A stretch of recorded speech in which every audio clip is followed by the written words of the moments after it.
అక్కడ డ్రైవర్లందరూ గమనించారు.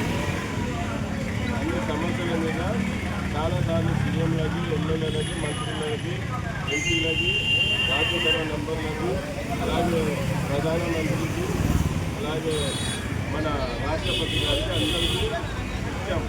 కానీ వాళ్ళు ఎవరు వినలేదు, ఏమి చేయలేదు. అందుకే 8వ తారీఖు సబ్మిట్ నోటీస్ ఇచ్చేసి 8వ తారీఖు నుంచి జూలైలో స్టేరింగ్ చూడ ఆందోళన. అంటే ఆటో డ్రైవర్ కానీ, ట్రాక్టర్ డ్రైవర్ కానీ, లారీ డ్రైవర్ కానీ, బస్ డ్రైవర్ కానీ ఒరిస్సా రాష్ట్రంలో ఎవరు బండి పోలేదు.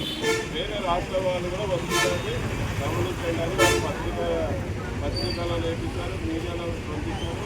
ఒరిస్సా వచ్చేటప్పుడు గమనించాలి. ఒరిస్సా రాష్ట్రంలో డ్రైవర్లందరూ కూడా బంద్ పాటిస్తున్నారు. మనమందరం కూడా గర్వపడాలి. ఒరిస్సా రాష్ట్రంలో ఉన్న యూనిటీ ఏ రాష్ట్రంలో కూడా డ్రైవర్లు లేరు. వాళ్ళు చాలా పద్ధతిగా డిసిప్లిన్గా చాలా చేస్తున్నారు. అలాగే డ్రైవర్ ఆయోగ్ అని కూడా వాళ్ళు సంపాదించుకున్నారు. ఏ రాష్ట్రంలో కూడా డ్రైవర్ ఆయోగ్ రాలేదు. ఒరిస్సా రాష్ట్రంలో వచ్చిందంటే అది అక్కడ ఉన్న డ్రైవర్ల యూనిటీ ద్వారానే. మీరు కూడా యూనిటీగా ఉండండి.